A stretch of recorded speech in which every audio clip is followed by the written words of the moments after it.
네, 오늘 본문 우리 함께 보는 본문은 시편 5편 1절에서 12절까지입니다. 시편 5편 1절에서 12절까지 말씀 한 목소리로 함께 읽어보겠습니다. 여호와여 나의 말에 귀를 기울이사 나의 심정을 헤아려 주소서. 나의 왕 나의 하나님이여 내가 부르짖는 소리를 들으소서. 내가 주께 기도하나이다. 여호와여 아침에 주께서 나의 소리를 들으시리니 아침에 내가 주께 기도하고 바라리이다.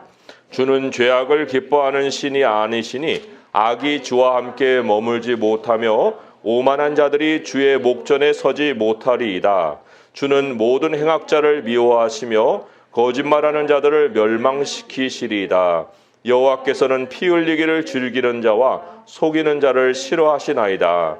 오직 나는 주의 풍성한 사랑을 힘입어 주의 집에 들어가 주의 경외함으로 성전을 향하여 예배하리이다. 여호와여 나의 원수들로 말미암아 주의 의로 나를 인도하시고 주의 길을 내 목전에 곧게 하소서. 그들의 입에 신실함이 없고 그들의 심중이 심히 악하며 그들의 목구멍은 열린 무덤 같고 그들의 혀로는 아첨하나이다. 하나님이여 그들을 정죄하사 자기 꾀에 빠지게 하시고 그 많은 허물로 말미암아 그들을 쫓아내소서. 그들이 주를 배역함이니이다. 그러나 주께 피하는 모든 사람은 다 기뻐하며 주의 보호로 말미암아 영원히 기뻐 외치고 주의 이름을 사랑하는 자들은 주를 즐거워하리이다. 여호와여 주는 의인에게 복을 주시고 방패로함같이 은혜로 그를 호위하시리다. 아멘.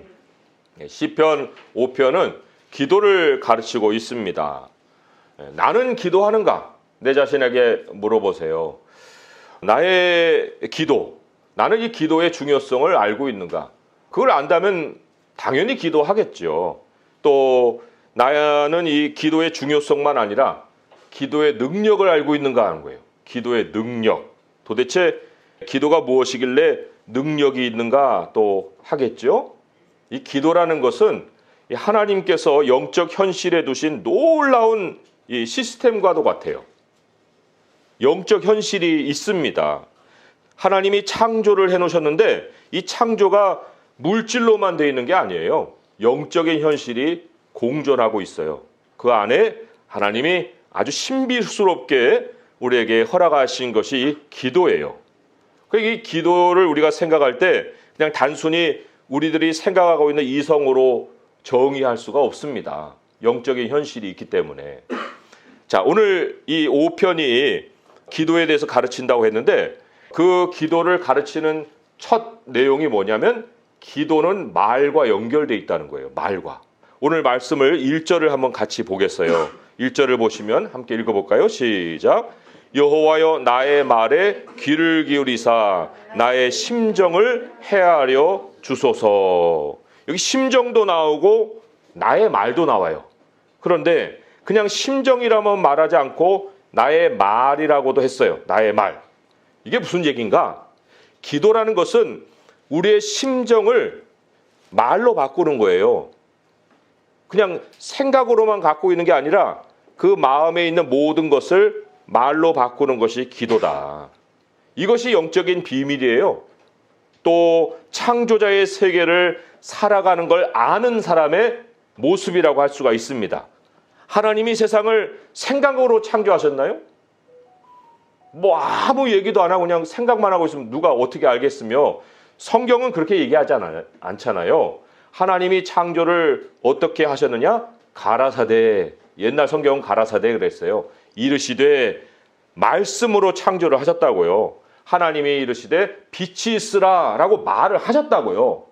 말을 하시고 그래서 빛이 있었다라고 얘기를 하죠. 이게 바로 또한 우리가 기도의 면모를 엿볼 수 있는 하나님의 속성이라고 볼 수가 있습니다. 시편 33편 6절을 보시면은요, 이런 말씀이 있어요.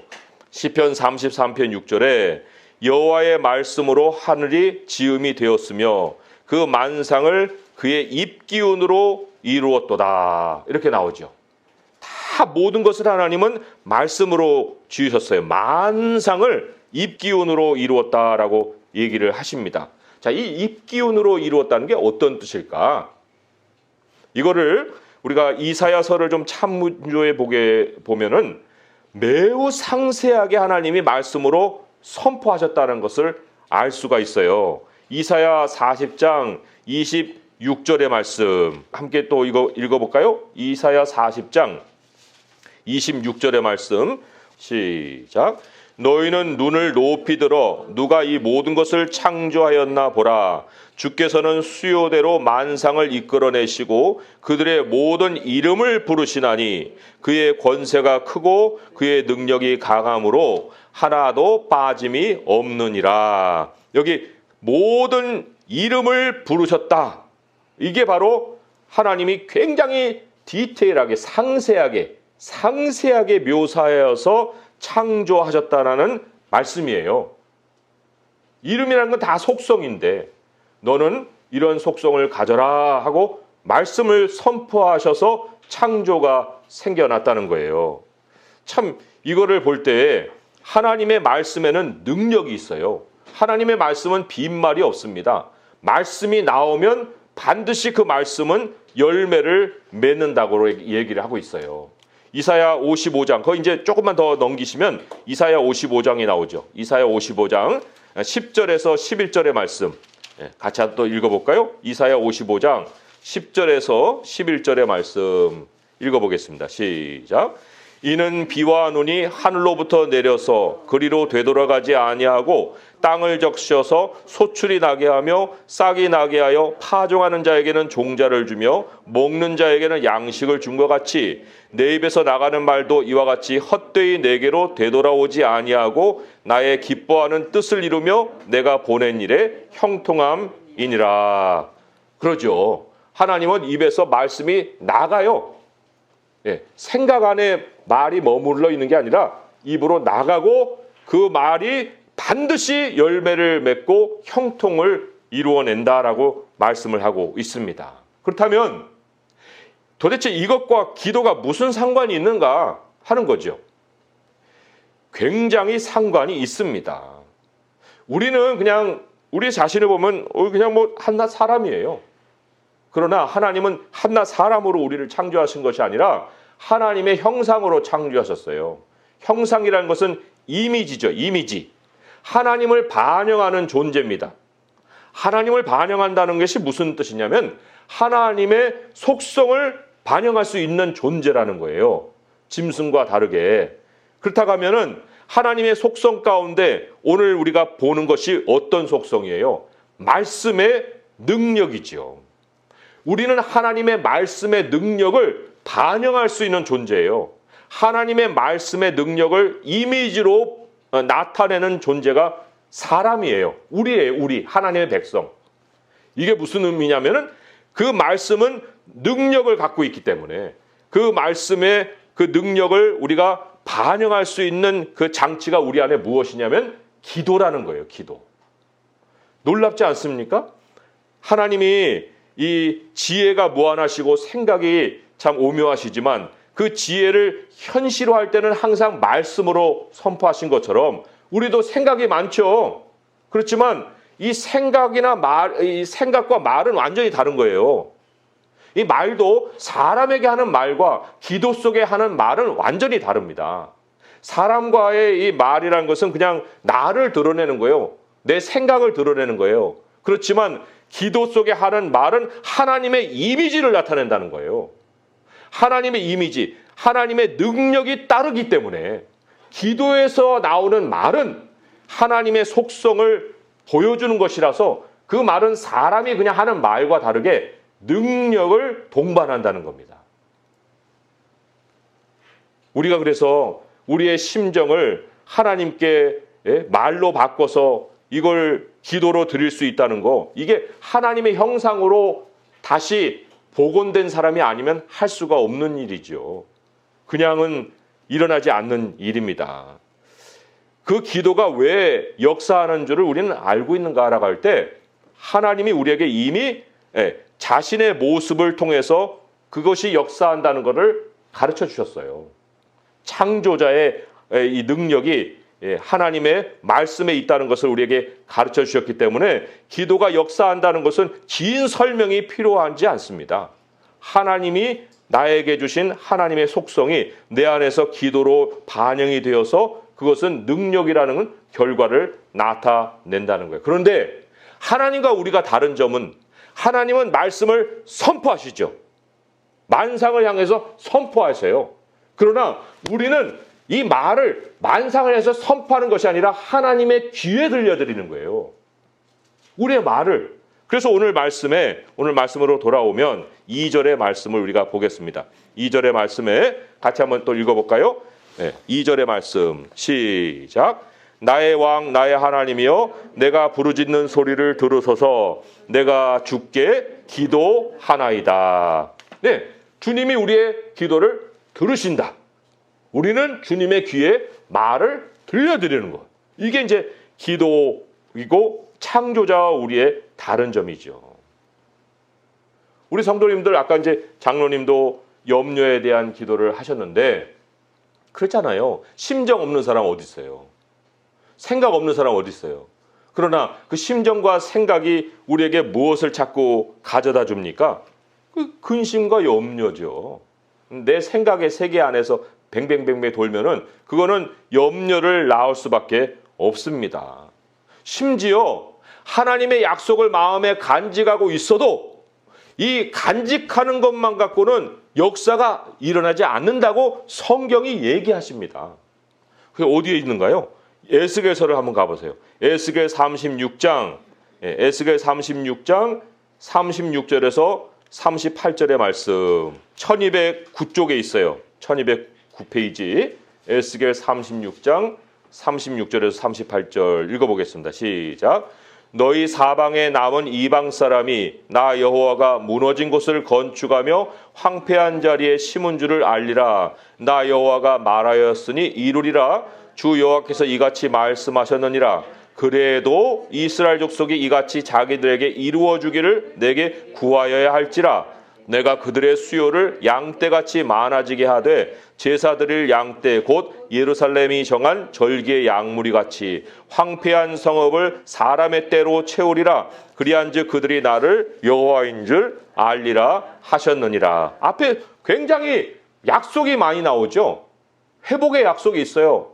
근데 그 약속을 마음에 품고만 있어도 안 된다는 거예요. 하나님의 말씀이 뭐라고 해야 합니까? 그래도 이스라엘 족속이 이같이 자기들에게 이루어 주기를 내게 구하여야 할지니라.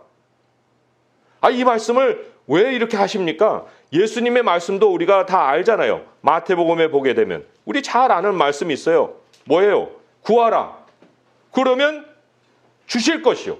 찾으라. 그리하면 찾아낼 것이요. 문을 두드리라. 그리하면 너에게 열릴 것이니라. 구하는 이마다 받을 것이요. 찾는 이가 찾을 것이요. 두드리는 이에게 열릴 것이니라. 마태복음 7장 7절에서 8절이죠.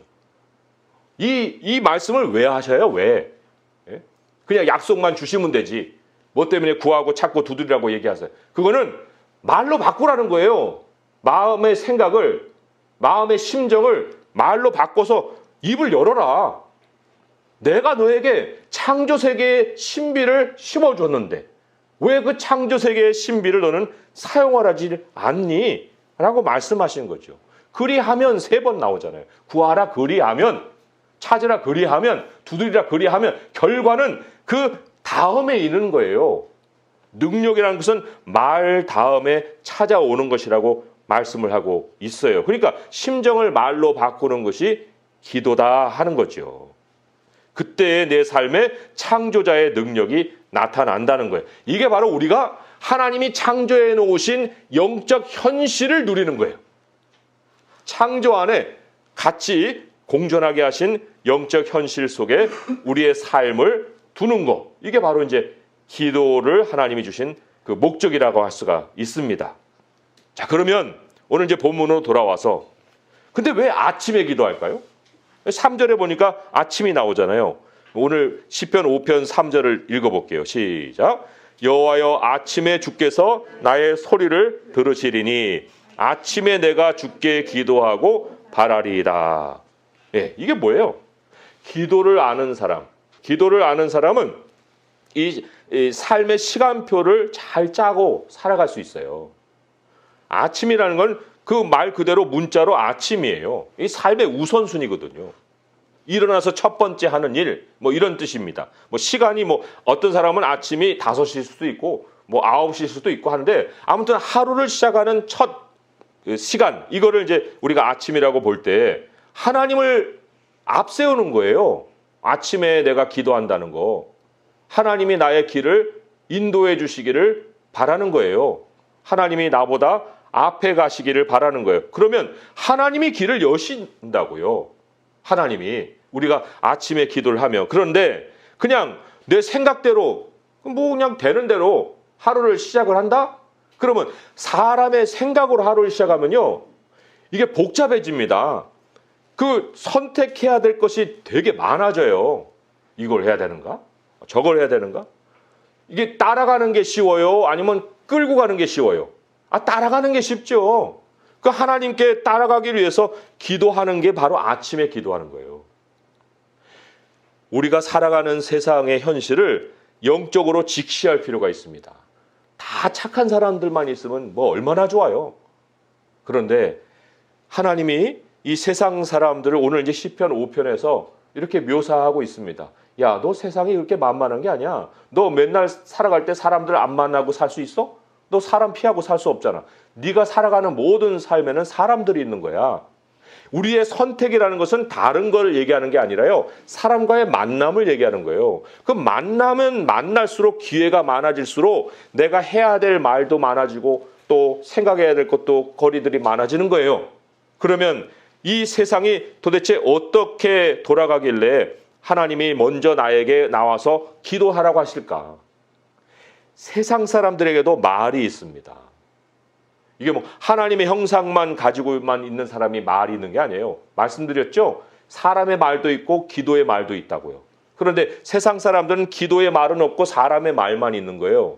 그러면 그 말만 많은 사람들은 무슨 입으로 뭐를 얘기할까? 어떤 속성을 가지고 있을까? 이걸 볼 때 9절의 말씀을 한번 가볼까요? 오늘 시편 5편 9절의 말씀 같이 한번 또 읽어보겠습니다. 그 몇 가지 특성이 있어요. 9절 시작. 그들의 입에 신실함이 없고 그들의 심중이 심히 약하며 그들의 목구멍은 열린 무덤 같고 그들의 혀로는 아첨 하나이다. 첫 번째, 신실함이 없어요. 말하자면 거짓말이 조금씩은 다 섞여 있다는 거예요. 다 거짓말이라는 것이 아니라 그 뭐 맑은 물에도 먹물 한 방울만 뿌리면 그 뭐예요? 그냥 시커매지잖아요. 못 마시잖아요. 마찬가지로 이 신실함이 없기 때문에 그 사람들은 그냥 상황에 맞추는 말을 많이 합니다. 기분 좋게 만드는 말도 하고 또 자기가 이롭게 되어야 될 그 방향으로 말을 끌어가기도 하고 아무튼 신실함이 없고 심중을 보니까 힘이 약하다 그랬어요. 주님이 말씀하셨죠? 마음에 가득한 것을 사람들은 입으로 말한다고요. 그 악의 종류를 마태복음 15장 19절에는 악한 생각, 살인, 간음, 음란, 도둑질, 거짓 증언, 비방 이게 들어다보면 들어볼수록 이게 사람이야? 짐승이야? 할 정도로 생각이 완전히 막 쓰레기 같은 것들이 그 마음에 있다고요. 그걸 말로 안 나타낼 뿐이지. 그런데 결국은 그게 말로 나오게 됐다는 거예요. 사람은 마음에 쌓여 있는 것이 말로 나오니까. 그래 참 이 웃긴 얘기 한다고 하면서 음담, 패설 뭐 이런 것들이 나오는 거예요. 그 사람들에게는. 그리고 또 9절의 마지막 쯤 해갖고는 목구멍이 뭐예요? 열린 무덤이라고 했죠. 말이 사람 잡아먹는 말이에요. 그게 사람을 이롭게 하는 말이 아니라 말로 사람을 잡아먹는다는 거예요. 그러면 이제 생각하기를 아이고 이 사람들의 말이 다 이런 속성을 갖고 있으면 사람들끼리 어떻게 말로 하고 살아? 어떻게 사람들은 서로 대화하고 관계하고 사는 거야? 이게 이제 궁금해지잖아요. 다 말만 하면 도둑질, 말만 하면 살인, 말만 하면 음란이 다 튀어나오는데 그럼 다 끔찍하게 생각할 건데 어떻게 그러면서도 인간관계가 서로 이렇게 연결돼서 지속이 되고 있냐고요. 그것은 9절 마지막쯤에 그들의 혀로는 아첨 하나이다 라는 이게 있어요. 아첨 하나이다. 이게 무슨 뜻일까요? 이 아첨, 이것을 잠언을 통해서 좀 참조해 볼 필요가 있습니다. 잠언의 5장, 잠언 5장 3절에서 6절의 말씀. 잠언 5장 3절에서 6절의 말씀. 거기에 이제 음녀가 나오는데 그 음녀라는 것은 그 음녀 하나를 얘기하는 것이 아니라 세상을 얘기하는 거예요. 잠언 5장 3절에서 6절의 말씀. 거기에 읽어보시면 그가 나오는데 다 음녀를 얘기하는 거예요. 같이 읽어보겠습니다. 잠언 5장 3절에서 6절이에요. 시작. 대저 음녀의 입술은 꿀을 떨어뜨리며 그의 입은 기름보다 미끄러우나 나중은 쑥같이 쓰고 두 날 가진 칼같이 날카로우며 그의 발은 사지로 내려가며 그의 걸음은 수월로 나아가나니 그는 생명의 평탄한 길을 찾지 못하며 자기 길이 든든하지 못하여도 그것을 깨닫지 못하느니라. 네, 여기 음녀의 입술에 꿀이 떨어져요. 사람을 만나는데 그 사람이 나에게 꿀맛 같은 말을 전해주는 거예요. 이러니 사람이 서로가 참 적개심을 갖겠어요? 꿀이 떨어지고 또 기름보다 미끄러운 말들이 입에서 나오는데. 그런데 이게 남에게만 속이기 위해서 그 꿀 떨어지는 기름 미끄러운 말을 하는 게 아니에요. 스스로도 자기 입에 담은 꿀 같은 말과 기름같이 미끄러워진 말을 듣고 스스로도 사지로 내려간다 그랬어요. 자기도 자기 말이 최고예요. 남도 죽이고 자기도 죽이는 거예요. 이게 그렇지 않을 것 같은데 사람들은 자기 사상에 취해버리는 거예요. 자기가 하는 말은 다 옳다고 생각하고 사는 거예요. 이게 음녀의 속성입니다. 나중에 뭐라고 그랬어요? 예? 평탄한 길을 찾지 못하고 자기 길이 든든하지 못해도 깨닫지 못한다고 그랬죠. 그러니까 오늘 시편으로 돌아오시면 10절에 하나님이여 그들을 정죄하사 자기 꾀에 빠지게 해달라고 그랬어요. 자기 꾀에 빠진다고요. 자기 말이 자기를 속여서 자기 꾀에 빠지게 되는 거예요. 마태복음 12장 37절에 내 말로 의롭다함을 받고 내 말로 정죄함을 받으리라 라고 말씀을 하고 있지요. 이런 사람들을 우리가 매일 상대해야 되는 거예요. 입술에는 꿀이 떨어지는데 마음에는 칼을 갖고 있는 사람들을 우리가 상대해야 되는 거예요. 물론 성도들만 상대하고 살면 얼마나 행복한 삶이겠습니까? 그렇지만 그런 상황을 만들어 놓고 살아갈 수 있는 사람이 얼마나 돼요? 없어요. 그러면 이러한 세상에서 생존할 수 있을까요? 이러한 세상에서 생존할 수 있는 그 길이 기도입니다. 하나님이 성도에게만 주신 그 비밀 병기가 바로 기도예요. 오늘 말씀으로 돌아오면 7절의 말씀에 오직 나는 이렇게 나왔죠. 오직 나는 구별된 거예요. 구별. 오직 나는 주의 풍성한 사랑을 힘입어 주의 집에 들어가 주를 경외함으로 성전을 향하여 예배한다. 성전은 만민의 기도하는 집이잖아요. 예배라는 것은 우리의 심정을 하나님께 말로 아뢰드리는 그러한 찬송으로 또 말씀을 들음으로 이게 다 그거 안에 말씀에 대한 반응이 있는 거예요. 그리고 또 8절에 보게 되면 나의 원수로 말미암아 주의 길을 나를 인도하시고 주의 길을 내 목전에 곧게 하소서. 이것도 하나님께 나의 길을 알려달라는 그러한 기도의 소리지요. 그리고 11절에 보게 되면 주께 피하는 모든 사람이라고 나오듯이 기도는 장소를 바꾸는 작업이에요. 하나님께로 장소를 바꾸는 거예요. 우리의 삶의 자리를 하나님께로 만드는 것이 또한 기도예요. 주께 기도하는 것, 주께 피하는 것이라고 말씀을 하고 있습니다. 자, 그럼 이제 우리가 말씀을 마무리할 때 가장 클라이막스가 뭐냐? 이 기도가 주는 최고의 선물이 뭐냐? 하나님이 어떤 능력을 우리에게 베풀어 주시느냐? 뭐 기도하면은 엘리야 같이 하늘에서 불이 떨어지면 얼마나 참 사람들이 다 놀라 자빠지겠어요. 그런데 그런 능력을 하나님 말씀하시는 것이 아니에요. 내가 기도를 통해서 너에게 보여줄 능력이란 것은 은혜다는 거예요. 은혜. 오늘 말씀에 12절의 말씀 같이 보겠습니다. 시작. 여호와여 주는 의인에게 복을 주시고 방패로 함같이 은혜로 그를 호위하시리이다. 은혜가 뭐예요? 나의 공로는 하나도 없는 일, 이게 은혜예요. 그렇다는 얘기는 모든 것을 하나님이 하시는 일, 이게 은혜입니다. 그런데 우리가 기도하면은 하나님이 은혜를 창조해 주십니다. 말씀은 창조의 능력이죠. 하나님은 말씀으로 세상을 창조하셨죠. 우리는 세상이 창조된 물질로만 되어 있는 것으로 생각하는데 하나님은 창조 안에서 새로운 창조를 은혜로 행하십니다. 창조는 멈춰 있는 게 아니에요. 계속해서 우리가 기도에 우리의 심정을 말로 담아서 하나님께 들려드리면 그 말로 인해서 하나님이 능력을 행하시고 은혜라는 것이 계속해서 우리 삶에 임하게 하시는 거예요. 하나님이 행하시는 것은 모두가 창조입니다. 은혜는 사람의 손이 가는 것이 아니거든요. 그러니까 기도가 창조하는 세상이 있어요. 세상이 건드릴 수가 없죠. 은혜라는 것이 하나님이 우리에게 기도를 가지고 찾아오시는 선물이라는 거예요. 창조 안에 두신 무한한 창조를 만날 수 있는 통로가 무엇이냐? 기도라는 거죠. 이런 기도를 우리가 하나님으로부터 받았는데 심정을 심정으로만 갖고 있으면 되겠습니까? 말로 다 하나님께 들려드리는 이 삶을 통해서 새로운 삶의 이 맛을 보고 살아야죠. 영적인 현실이 있다는 것을 우리가 깨닫고 또한 체험하고 살아야 하는 것입니다. 오늘 말씀 다시 한번 이제 맺으면서 1절과 2절의 말씀 같이 한번 읽어보겠습니다. 시작. 여호와여 나의 말에 귀를 기울이사 나의 심정을 헤아려 주소서. 나의 왕 나의 하나님이여 내가 부르짖는 소리를 들으소서. 내가 주께 기도하나이다. 아멘. 네, 오늘 이후로 물론 지금까지도 우리 성도님들이 열심히 정말 하나님 앞에 기도하며 살아왔지만 이제 이후로는 나의 말이 창조자의 이미지구나.